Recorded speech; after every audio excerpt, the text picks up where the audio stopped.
Quelle est notre position, Cassie? Nous approchons de la côte est de l'Australie, capitaine. L'Australie? J'ai entendu plus d'une histoire sur les étranges créatures qui vivent au large de cette côte, les amis. C'est exact, Kwasi a raison. De nombreuses espèces vivant en Australie n'existent nulle part ailleurs dans le monde. Accrochez-vous!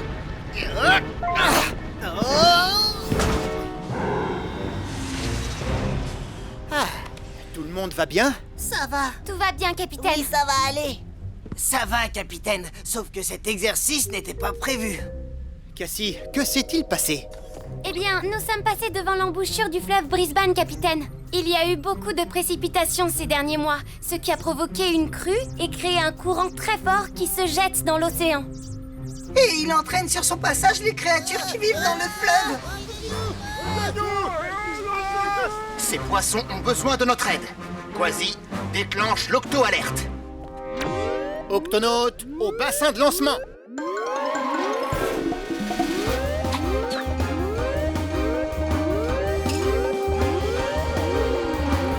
Octonautes, les intempéries font des ravages. Nous allons devoir remonter le fleuve et aider les créatures en difficulté. Kwasi, Peso, Shellington, au Gup A. En priorité, il faut secourir les poissons qui ont été expulsés vers l'océan. Kwasi, active la NAS.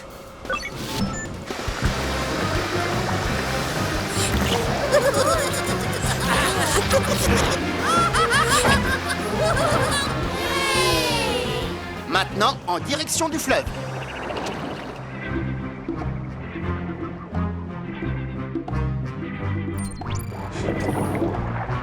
Soyez tout de même prudents, petits poissons. Le courant sera moins traître par ici. Regardez, cette crue a fait beaucoup de dégâts.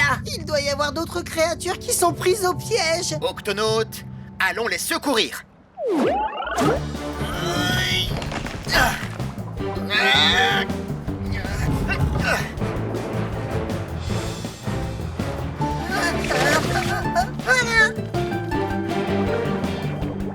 Beau travail, Octonautes. La situation est revenue à la normale. Rentrons avant qu'il ne fasse trop noir. Je vais rester, capitaine. Une grande partie de la berge s'est effondrée. Je veux m'assurer qu'aucune créature ne soit blessée. D'accord, Shellington. Capitaine, Kwasi a trouvé quelque chose. Jetez un coup d'œil sur ça, capitaine. Un œuf? Il était posé sur la pierre, comme abandonné au milieu du fleuve. Il faudrait que nous le ramenions chez lui. Mais c'est où? La coquille est dure et épaisse. Cet œuf a été pondu sur terre. On devrait le montrer à... Shellington! Shellington? Où es-tu?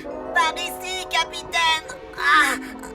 Oh, il m'a piqué à la patte. Qui t'a piqué à la patte? L'un des deux. Ils sont là. Ne les laissons pas s'échapper. Miaou! Nous sommes attaqués. Allez, retournons vite au Gup.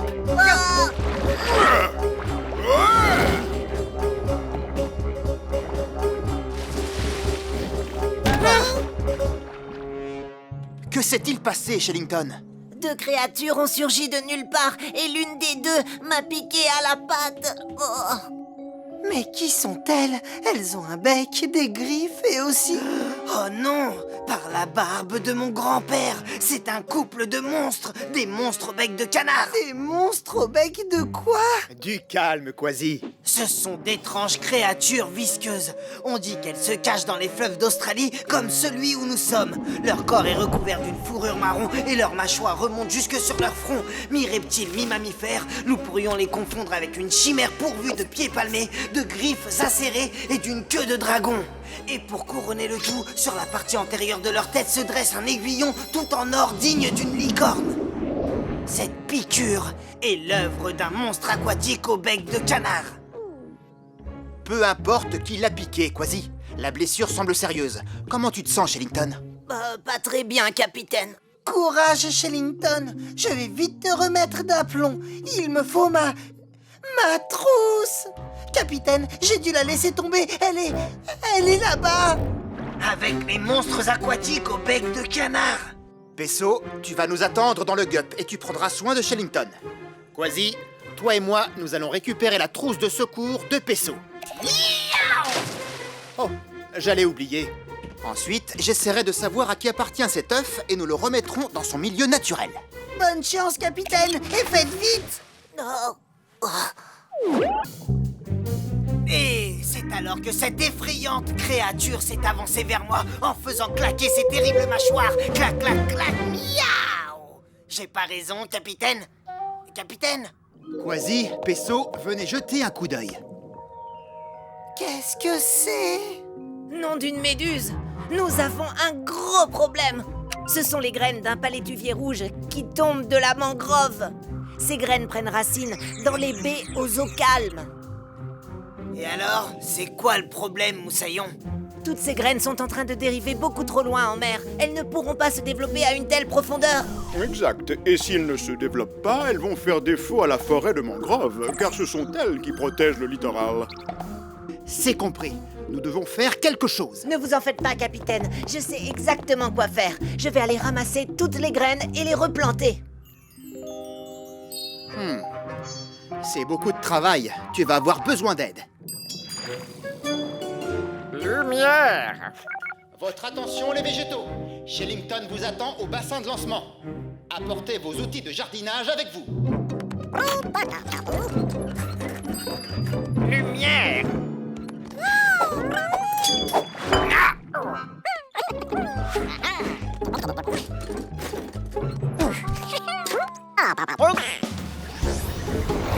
Très bien, Nav. Allons ramasser ces graines de palétuvier. Active l'octoaspirateur.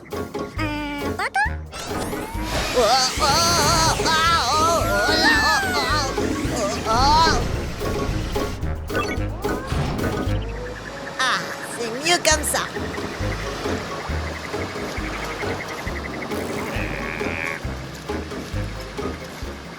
Ça y est, capitaine. Nous sommes en route pour la forêt de mangrove et allons planter les graines.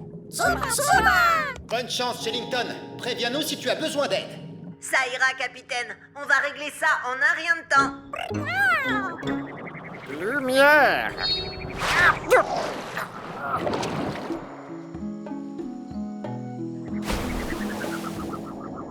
L'eau n'est pas assez profonde pour le gup.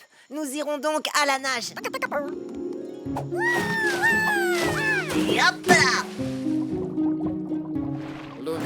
Lumière! Lumière! Bien les végétaux, prenez une graine, faites un trou, puis enfoncez la pointe dans le sol. Vous voyez, c'est facile. Allez, mettons-nous au travail. Hop, hop, hop, hop. Lumière!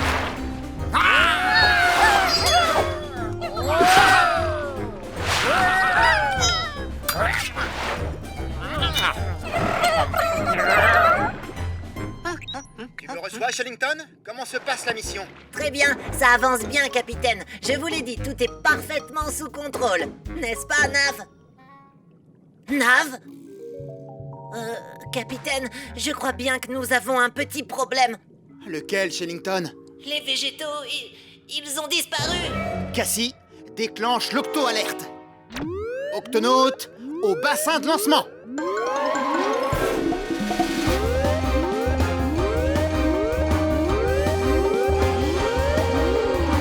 Octonautes, Shellington nous signale un problème. Les végétaux ont disparu. Oh non, c'est Mes pas vrai. moustaches! Ils ont dû aller dans la forêt de mangrove. Mais pourquoi?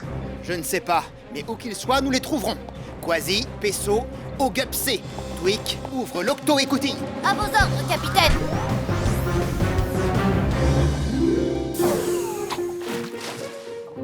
Capitaine, les végétaux ont dû passer par ici. Regardez ce que j'ai trouvé. Quelle créature peut faire une entaille pareille? Ah, certainement une créature aux dents longues et acérées. Quoi qu'il en soit, soyons prudents.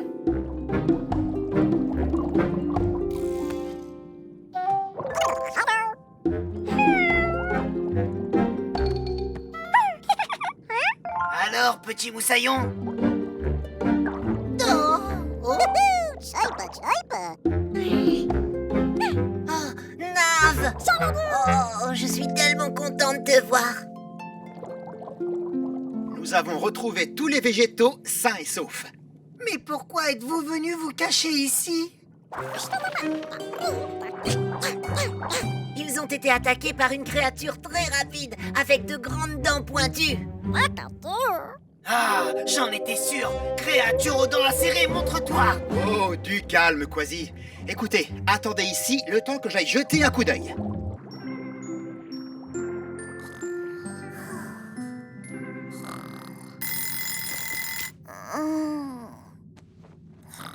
Oh, mais c'est vrai, c'est aujourd'hui le grand jour. Octonautes, tous au bassin de lancement.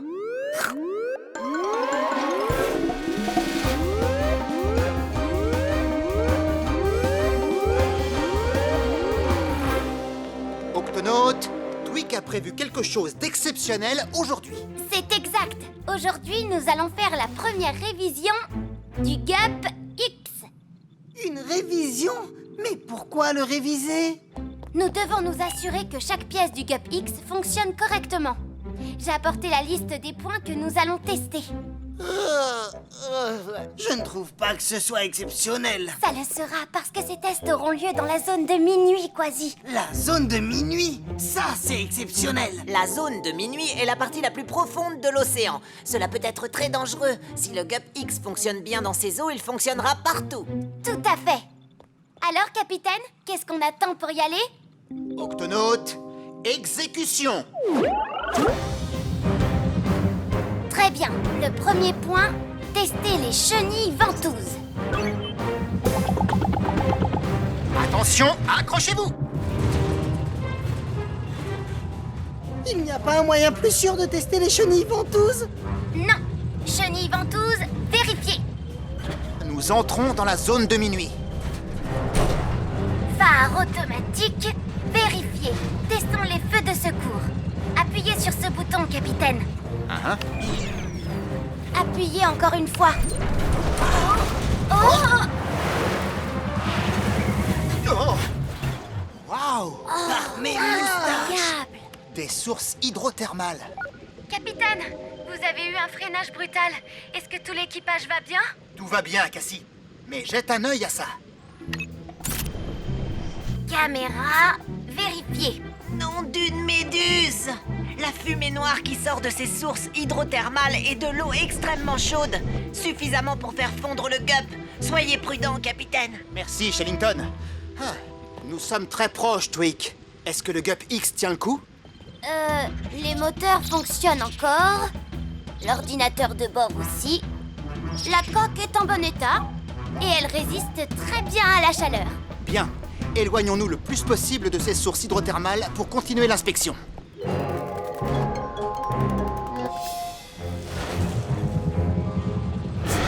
Prêt, capitaine. Activez le module sous-marin. Module sous-marin vérifié.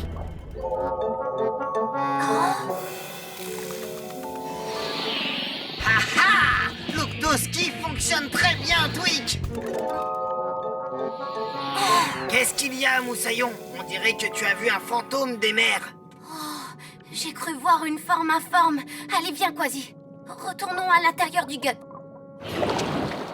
Allez, Tweak, dis-nous ce que tu as vu. Eh bien, vous allez croire que j'ai le mal des profondeurs, mais je peux vous assurer que j'ai vu quelque chose de blanc et de velu escalader le GUP. Blanc et velu. Oh, Moussaillon, ça ne peut être que cette créature, le Yéti des mers. Moitié poisson, moitié bête hirsute toute blanche, le Yéti des mers se cache dans les profondeurs abyssales de l'océan. Avant de le voir, on sent d'abord son odeur. Le Yéti des mers a une haleine fétide, identique à l'odeur d'un œuf pourri. Une odeur si insoutenable qu'elle fait s'évanouir même le plus résistant des pirates. Maintenant que tu en parles, vous ne trouvez pas qu'il y a une drôle d'odeur tout à coup? À ne pas oublier, remplacer le désodorisant. Écoutez, Yéti des mers ou pas Yéti des mers, nous devons terminer l'inspection. Il reste encore une seule chose à vérifier, capitaine. La machine à chocolat chaud.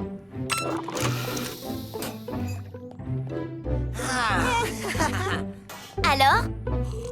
Oh, vérifiez. Et voilà, la vérification du GUP X est terminée. Il est opérationnel à 100%. Ah?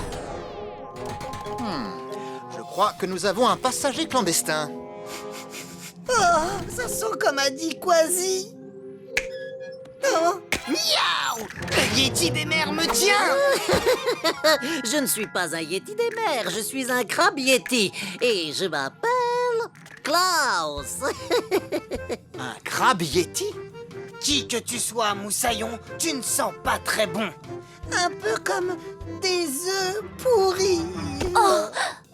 Oui, c'est l'odeur des sources hydrothermales à côté desquelles je vis. Oh, ça sent délicieusement bon. Oh, vous habitez près des sources hydrothermales? Oh, il doit y faire très chaud et c'est très dangereux. Pas pour un crabe Yeti. J'utilise les poils de mes pattes pour attraper des particules nutritives sortant des sources. Mais il n'y a rien à manger à l'intérieur de ce rocher. Et moi, vous savez, j'ai très très faim. Ce n'est pas un rocher, c'est notre sous-marin. Votre sous-marin? Oh, excusez-moi. Nous, les crabes Yeti, sommes aveugles. Je ne vois absolument rien. Dans ce cas, Klaus, laisse-nous te ramener chez toi. Oh, merci, c'est très aimable de votre part. C'est presque l'heure de mon dîner. C'est parti, Octonaute. Cap sur les sources hydrothermales. Nous approchons de la fosse, capitaine. Excellent, Cassie. On garde le cap. Tenez, elle est là. Qu'est-ce qu'elle est profonde. Trouvons un endroit sûr pour poser l'octocapsule près de la fosse. À vos ordres, capitaine. Par mes moustaches! Le fond de la mer est tout rose et ondulé. Cassie, remonte. Vite! Tout de suite, capitaine. Nous allons devoir nous poser ailleurs. Ça ne va pas être facile. Capitaine, je vois qu'on a changé de cap. Il y a un problème? Je ne sais pas, Shellington. Que peux-tu nous dire de tout ça? Fascinant, capitaine. Ce sont des cochons de mer. Des cochons de mer? Oui, les cochons de mer sont des créatures qui vivent dans les profondeurs mais qui ne nagent pas. Ils ont de petites pattes pour se déplacer au fond de l'océan. Tu ne trouves pas qu'ils marchent un petit peu trop près de la fosse? Oui, c'est dangereux. S'ils tombent, ils n'arriveront pas à remonter. Cette chute leur serait fatale, Moussaillon. Il y a un autre problème. Les cochons de mer se nourrissent de micro-organismes qui viennent de la surface. Mais une grande quantité n'atteint pas les profondeurs. Ah, ils seraient pris au piège et sans nourriture. Quasi, déclenche l'octo-alerte. Octonaute, au bassin de lancement.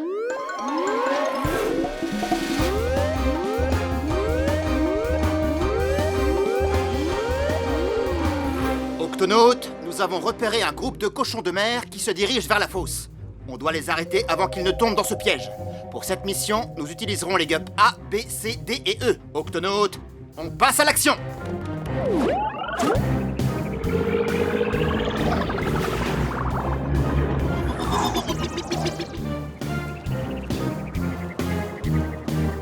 Votre attention, les cochons de mer.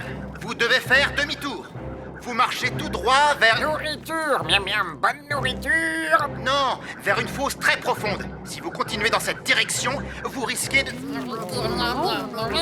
S'il vous plaît, écoutez-moi. Cette fosse est vraiment très profonde. Vous ne trouverez pas de nourriture là-bas.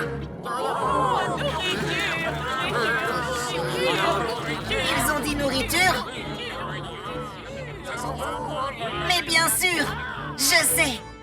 Capitaine, les cochons de mer sentent la nourriture qui se trouve de l'autre côté de la fosse. Ils ont le sens de l'odorat très développé. Alors nous devons trouver cet aliment qui attire tant les cochons de mer et le déplacer de ce côté de la fosse pour qu'ils puissent se nourrir. Quasi, Twig, Cassie et Shellington, vous venez avec moi.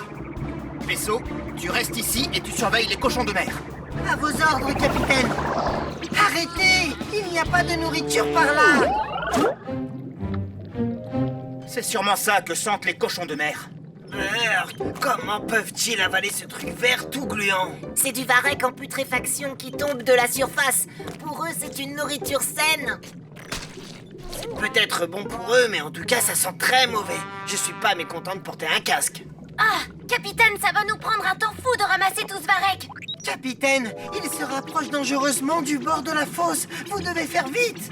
Oh, je ne vois pas comment on va réussir à leur apporter toute cette pâte gluante à temps. À moins que... Octonaute, continuez à en charger un maximum dans les gups. En attendant, je crois avoir trouvé un bon moyen de les distraire.